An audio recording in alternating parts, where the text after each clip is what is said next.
It's a pleasure having you on Africa 24 for this interview.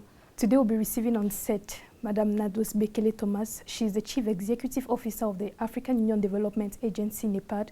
We'll be receiving her on the sidelines of the first ever Afro-Caribbean Trade and Investment Forum here in Bridgetown, Barbados.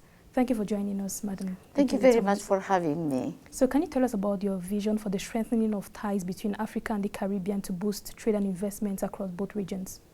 Thank you very much. As you know, we just came here, and as AUDA-NEPAD, AUDA being the African Union Development Agency, which is created to execute and implement the Agenda 2063, which is the vision of our member states to make sure that we have got a continent that is resilient, that is prosperous, that is stable, and therefore, a development agency was needed to accelerate the implementation of these programs and also implementation of other decisions and collaborations. To this effect, we are coming here to look at the diaspora as part of the African citizenship and making sure that, we bridge the gap that is there between the African continent and the Caribbean and ensure that our development agenda is aligned to theirs and have an exchange of information, lessons learned, experiences, and also, make sure that, the expertise and the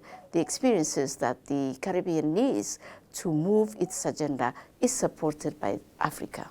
So you are the head of AUDA-NEPAD since February 2022. Can you tell us about the mission of this specialized agency of the African Union and more specifically the priority objectives of your mandate?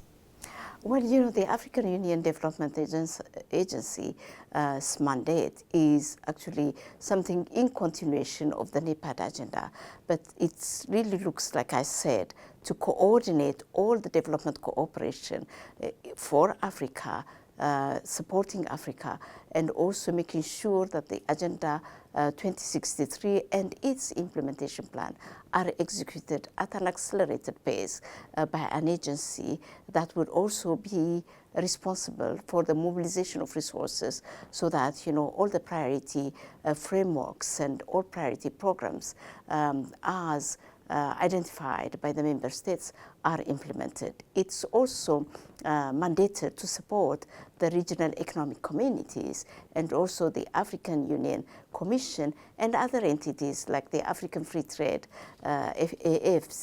CTCA, this is too much, the African Free Trade Agreement to be realized.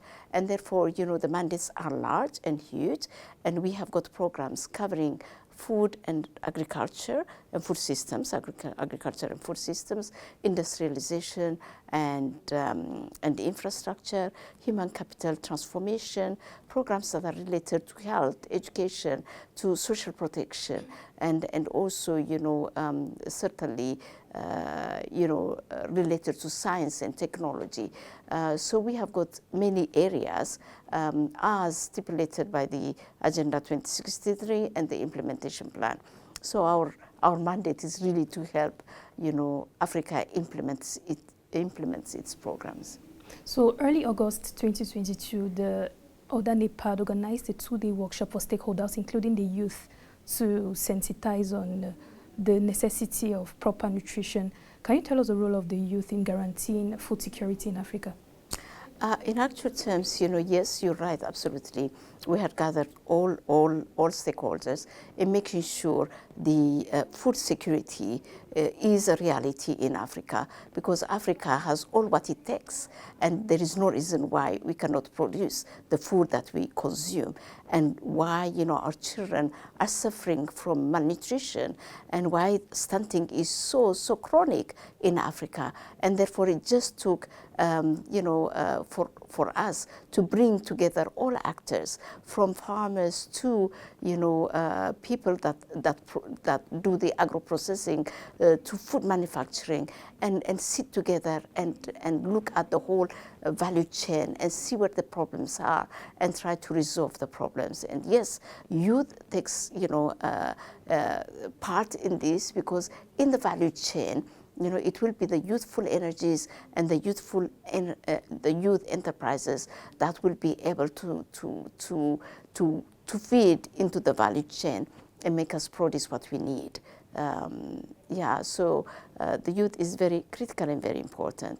And associated to this, I would like to say that, you know, the AUDA-NEPAD has now conceived a program, a very comprehensive program with the private sector. It's a public-private partnership called Energize Africa.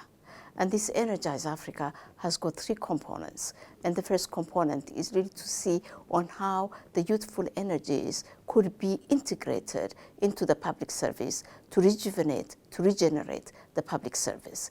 And therefore, you know, having a facility that would map out all the PhDs, you know, holders and all the masters and BA degree holders, and try to give them the skills they need, the competencies they need, and really integrate them in the public service. And to this effect, today with the Prime Minister of Barbados, we had a discussion, and one of the things that was coming very concretely from these all discussions is the fact that, you know, Barbados and other Caribbean countries would like to have the expertise, the African expertise, to help them move their agenda, because, you know, unlike us, where we have the majority youth and, you know, we are suffering from the bulge, you know, the youth bulge, in their countries it's the aging population that's going to be a problem. So this is a real good cooperation and exchange of expertise that will be developed as a result of this. So talking about cooperation, projects are on the way to reinforce ties between AUDA-NEPAD and the Afreximbank. How do you perceive this partnership? Well, actually, Afreximbank is helping us in many areas. Infrastructure is one of the areas. Industrialization is the other. We are also helping together, you know, coming out with all the various activities that will make the African free trade to be a reality. So we're supporting that by the creation of the value chain, by making sure that there is forward-backward linkages, by making sure that we have the supply value chain created along the pillars of growth in Africa. And Afreximbank is also partnering with us, you know, to making sure that the Energize Africa, which is a youth program, which has got 3 components. Like I said, one is to rejuvenate and regenerate the public service, but the second one is to create innovation hubs everywhere around the continent, 1 innovation hub at least per country. That is 55 innovation hubs, plus surrounded by all the ecosystem, all the ingredients that this innovation hub would require, and mostly, you know, the infrastructure development, which is related to intellectual property rights and the Bureau of Standards and quality assurance that the youth enterprises would require to make sure that their innovation, their technologies are commercialized. And the third one is really the support that we always give to startups and to MSMEs. But, you know, it's not only support in one area like capital, but it's also the whole judicious mix of all the support that these enterprises would require to thrive and to grow. And Afreximbank, among others, together with ADB, Equity Bank, EcoBank, and many others, are supporting us in this respect. So we are very, very grateful of Afreximbank's, you know, support to AUDA-NEPAD. In agriculture also, they're coming with us. So in many sectors, wherever we need, you know, investment, they're always ready to support. Yeah. How do you project AUDA-NEPAD in the next 10 years?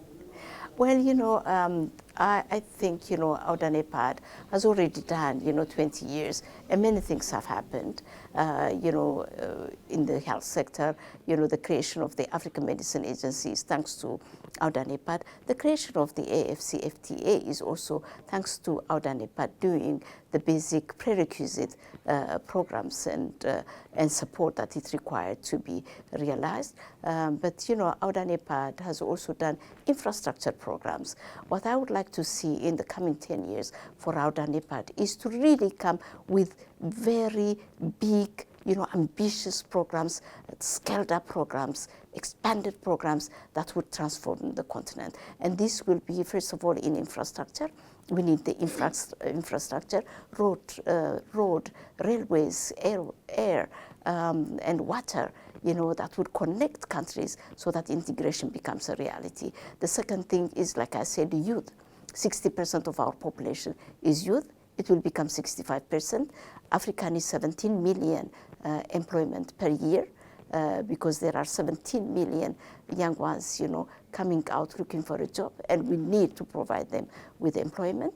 And out of this right now, we just cater for 3 million. We need to create the 14 million jobs.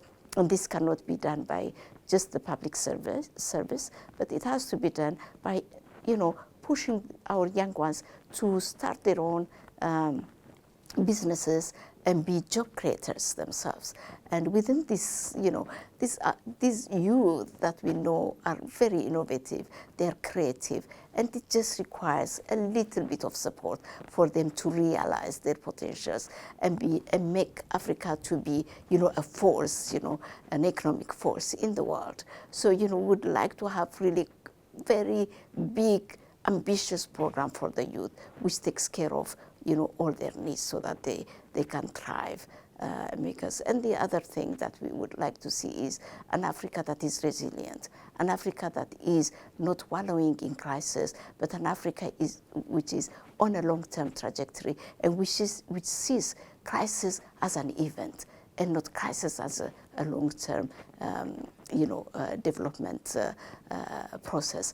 And therefore, we would like to really bring the nexus in there, which is conflict, peace, and development, really, so that Africa would go on, would travel on the trajectory of long-term development and growth, and becomes resilient to any shocks, endogenous and exogenous, caused by human being or natural. So you are part of the technical working group for the finance strategy and the mobilization of resources for the African Union's Agenda 2063. Can you give us an aperçu of the finance needs of Agenda 2063 and how you think you and your partners can mobilize these funds? The needs are many. And certainly, like for example, when we talk about the infrastructure, and we're having, by the way, a summit for infrastructure financing in January, for example, is in billions of dollars because infrastructure costs a lot, and therefore, to do that, what we would like to put in place is a public-private partnership. And in this summit, we're bringing all those that are ready to partner with African member states to build infrastructure within their countries, but also cross-border and trans-border infrastructure, linking countries. And this all comes from the private sector because it's a business also. And what we would do is really do the feasibility studies, pre-feasibility studies, and making sure that there is, we mitigate the risks. And we have the African infrastructure guarantee mechanism. And we have also what we call the African Project Development Facility, which will help in coming out with the preparation of the documents and things like that, so that investors could venture into infrastructure development. In the same vein, most of our resources comes from development partners right now, but there is a move for governments also to put statutory contributions to the development, given the fact that, there will not be peace without development, and we need to prioritize development, and we need to prioritize proactive engagement and proactive development, and being preventive rather than being reactive, and really truly being defined by crisis. We want to be defined by prosperity and wealth. So how do you evaluate the synergy between the development policies of the African Union and the policies of national and regional bodies? How do you evaluate the synergy of both development policies? Thank you very much. This is a fantastic question because the Agenda 2063, like I said, has got the implementation plan. And what we have started doing right now is that we are reviewing this implementation plan.